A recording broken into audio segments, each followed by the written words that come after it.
Un saludo muy especial a la población barboseña. Les habla Diana Paola González, enfermera jefe del programa PIC, Plan de Intervenciones Colectivas del municipio de Barbosa. Programa encabezado por el Hospital Integrado San Bernardo, la doctora Daisy Gordillo, la Alcaldía Municipal, el doctor Víctor Camacho y la Secretaría de Salud Local, el doctor Cristian Molina. El día de hoy vamos a continuar con el tema anterior.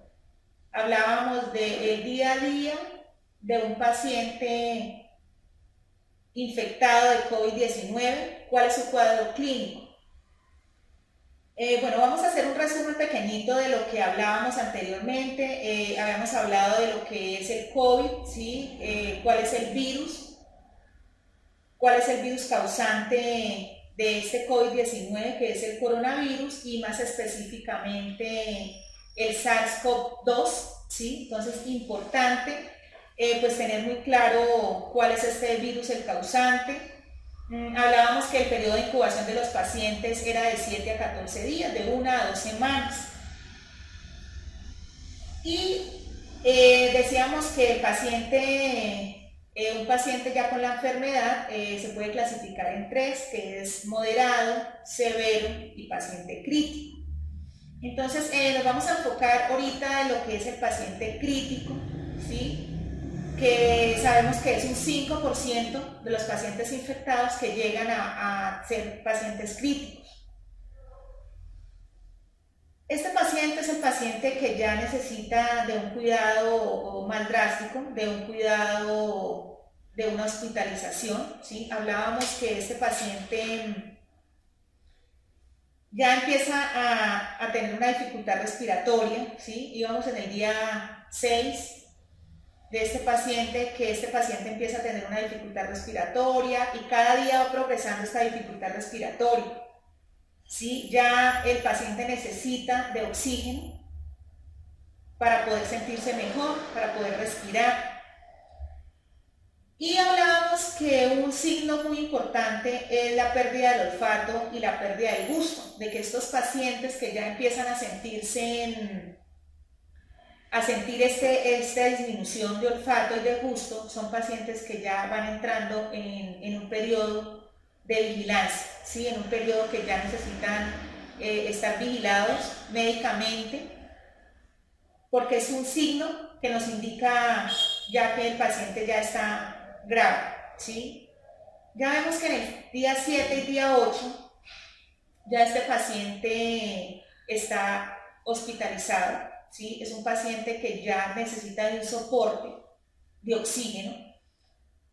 Ya la mayoría de los pacientes que están en el día 7 y 8, en esta gravedad, estos pacientes necesitan ya no solamente de una cánula nasal, o sea, de un oxígeno pequeño, sino necesitan ya de una cantidad de oxígeno más grande para poder sentirse mejor y poder respirar. Necesitan de una ayuda antibiótica, ¿sí? Y ya tendrían la necesidad hasta de una ayuda mecánica, que es una ayuda mecánica que necesitan ya de una ventilación, estar conectados a un ventilador porque ya no pueden, sus pulmones ya no pueden respirar por sí solos y necesitan de una ayuda, ¿sí? Ya son pacientes que se van a conectar a un ventilador, pacientes que requieren de una unidad de cuidados intensivos, de una UCI.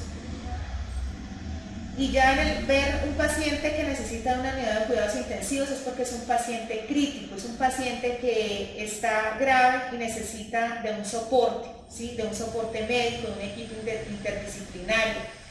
Necesita ya ser valorado no solamente por un médico general ni un internista, sino de varios especialistas, porque ya empiezan a fallar no solamente los pulmones, sino varios órganos del cuerpo. En el día 9 ya vemos que es un paciente que tiene un daño a nivel pulmonar, ¿sí? Y ya se presenta una deficiencia respiratoria bastante notoria, bastante grave. Y empieza a haber una falla orgánica. En el momento de que ya empieza a fallar todas estas cosas, empieza a haber una falla orgánica. ¿Qué quiere decir una falla orgánica? De que hay varios órganos que empiezan a fallar. Empieza a fallar el corazón, empieza a fallar el riñón, ¿sí? Y hay muchas fallas en varios órganos que va a aumentar el riesgo del paciente y la evolución del paciente pues va a ser más difícil, va a ser crítica, ¿sí? Estos pacientes empiezan a tener una hipertensión pulmonar, ¿sí? Ya no hay una buena ventilación, el oxígeno ya no entra al cuerpo y empieza a elevarse ese gas carbónico, que es lo que nosotros tenemos que desechar. Y todo esto empieza a producir una acidosis metabólica. Cuando ya se presenta una acidosis metabólica en el cuerpo, ¿qué pasa? Empieza a fallar todo el cuerpo, hay un desorden terrible en los órganos y empieza a haber una falla orgánica y este paciente empieza a deteriorarse, empieza a haber un daño general, ¿sí? Y este daño general se puede convertir en un estado de riesgo del paciente, porque este paciente en un día 10 puede llegar a tener una sepsis. ¿Qué es una sepsis? Una infección a nivel general, ¿sí? A nivel de sus órganos. Y esto hace que el paciente se encuentre ya en estado crítico, en estado grave, ¿sí? Ya no se ve una evolución satisfactoria del paciente, sino cada vez se va viendo que el paciente se va deteriorando más y más, porque ya empieza a haber una falla sistémica, una falla general, ¿sí? Entonces es muy importante empezar a identificar el paciente, en qué momento este paciente llega a este estado. ¿Sí? Por eso hablábamos mucho de que no todos los pacientes, sino un 5% de ese 100% de los pacientes llegan a ese estado. Y esto depende de muchas cosas, ¿sí? Vemos que no solamente las personas mayores llegan a este estado, que las personas que tienen alguna enfermedad de base, sino vemos que estos pacientes, cualquier persona, una persona totalmente sana, puede llegar a presentar esta gravedad, llegar a un estado crítico. Por esa razón es que vemos porque es que siempre el comentario era que era el paciente adulto, el abuelito era el que llegaba a un estado de estos, pero hemos visto gente joven que ha llegado a este 5% de estos pacientes. Ya vemos que este paciente cuando llega un día 11 ya empieza a activarse las fallas de coagulación, y cuando ya hay problemas de fallas de coagulación se empiezan a formar los trombos y es el riesgo de una trombosis pulmonar, de que llegue un trombo al pulmón, y esto ya va a ser, pues puede llegar a ser mortal a un paciente, ¿sí? Ya la gravedad de este paciente y el deterioro cada vez es mayor. Cuando se empiezan a activar la coagulación en el paciente es porque ya la falla es mayor, es más grande, hay más riesgo, ¿sí? Entonces es muy importante que este paciente evitar, ¿sí? De que este paciente llegue hasta un estado como un estado crítico, porque cuando un paciente llega, no quiere decir que si un paciente llegue a un estado crítico, a una unidad de cuidados intensivos y llegue a tener una falla de todos estos órganos, sea un paciente que ya pues no tenga esperanzas.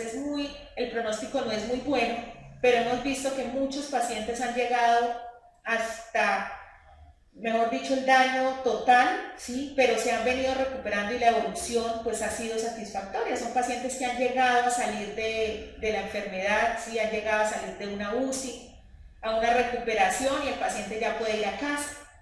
Pero lo que nosotros queremos es evitar que todos estos pacientes nos lleguen, primero, que no vayan infectados. Esa es la satisfacción, es que no haya ningún paciente infectado, que cada día vayan disminuyendo los casos de contagio,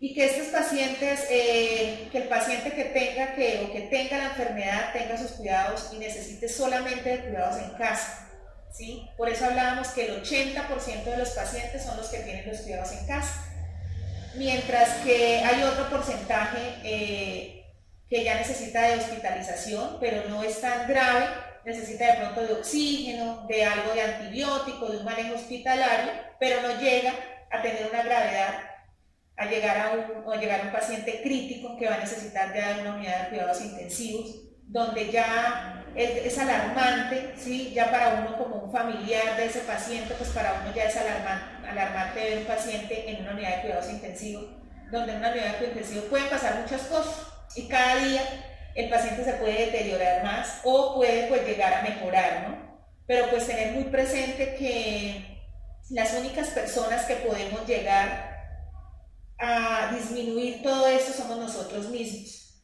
Y vemos que más o menos de ese 5% que entra a UCI, de ese porcentaje, muchos pacientes se salvan, muchos pacientes se recuperan, pero hay unos de estos pacientes que no ganan la batalla. Entonces es importante evitar y disminuir todos estos contagios, disminuir llegar a que estos pacientes necesiten de una unidad de cuidados intensivos, y la única forma, nosotros no sabemos si yo me infecto hasta dónde me va a llegar la enfermedad. Por esa razón es muy importante empezar a darnos cuenta de que es una enfermedad que puede estar en lo más mínimo, en que no tengo una gravedad, sino como si fuera una gripa normal, me quedo en casa, me cuido, me aíslo y pasó. ¿Cómo puedo llegar a una unidad de cuidados intensivos? Y ninguno estamos exentos a que nos llegara a pasar, ¿sí? Por esa razón es importante pues tener las medidas de prevención. Siempre estar, lo que yo siempre les he dicho, siempre nosotros vernos como si nosotros fuéramos un paciente infectado. En el momento de salir, en el momento de llegar a casa, en el momento de donde vayamos, siempre actuar como si fuéramos un paciente infectado, porque si nosotros actuamos de esa forma, nos protegemos y protegemos a los demás, ¿sí? Y la forma es que siempre donde estemos, utilizar las medidas de prevención. Yo sé que no es fácil uno ver un paciente, una persona en la calle, encontrársela y verla de pronto sin tapabocas y uno decirle, por favor, utilizar el tapabocas. Sería lo mejor, ¿no? Lo que nosotros podríamos hacer es ayudar a educar y a concientizar a las personas a que debemos utilizar todos estos medios de prevención para evitar el contagio, para evitar que nos contaminemos nosotros y contaminemos a los demás. No es fácil educar a todo el mundo, pero vemos que la población, por ejemplo acá en el municipio, pues se ve que se han hecho las cosas como son, se ven las medidas de prevención, porque pues gracias a esas medidas pues el municipio no tiene COVID, no hay infectados. Entonces es seguir todos los días con esta prevención, y así evitamos a llegar de pronto a ser nosotros uno de los pacientes con COVID-19. ¿Sí? De ver que un paciente puede estar sano, llegar a infectarse y llegar hasta este punto, ¿sí? Hasta un punto en que las esperanzas de pronto no sean las mejores, ¿sí? Y lo más importante es eso, que nosotros ninguno tengamos, ni nosotros, ni nuestra familia, ni nadie ha llegado a nosotros tener que ver un paciente o una persona en unas condiciones como esta.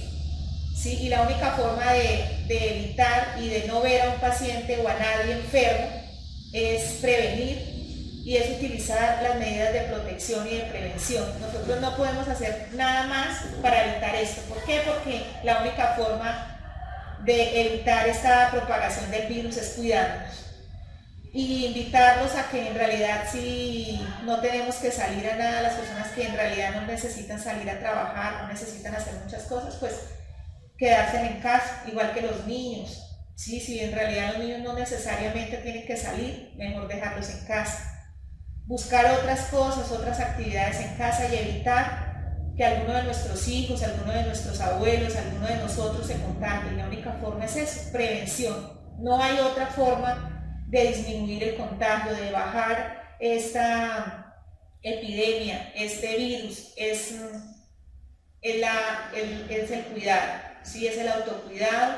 Si nosotros nos cuidamos, cuidamos al resto de las personas. Entonces esa es la invitación, evitar, y lo que menos queremos es que alguno de nuestros familiares o alguno de nosotros llegue de pronto a un caso como este, a llegar a una evolución de un paciente así como lo vimos. Y esto era pues para que nos demos cuenta de cuál es la gravedad de pronto contagiarnos de COVID, como puede ser algo pasajero, puede llegar a ser algo que nos puede llegar a causar la muerte a cualquiera de nosotros. Con todo esto pues es como un resumen de todo, del día a día de los pacientes enfermos de COVID-19, y la invitación, seguir en la lucha. en la protección y en las medidas preventivas para evitar el contagio. Muchísimas gracias por la atención prestada y más adelante vamos a dar otros ítems de otros temitas que tienen que ver también con el COVID-19. Muchísimas gracias.